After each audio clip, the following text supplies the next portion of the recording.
How to add location to Instagram Reels. Now let's say you want to pin your location to your Instagram Reel after you uploaded it. So the first thing you're going to do is to tap on this plus button right here and go to Reels. You just have to go to your camera, or you can add something from your camera roll. The next thing to do is to capture a video like this. And then just have to hit on next. And after that, you can just edit it, add music to it, or you can add embellishment to it, like text, another video, filters, stickers, whatsoever. And once you're done, you just have to hit on next.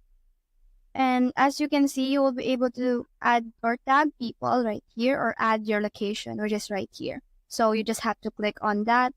You can turn on your location services for you to be able to accurately pin your location to your reel. Or you can just search your city right here, let's say New York.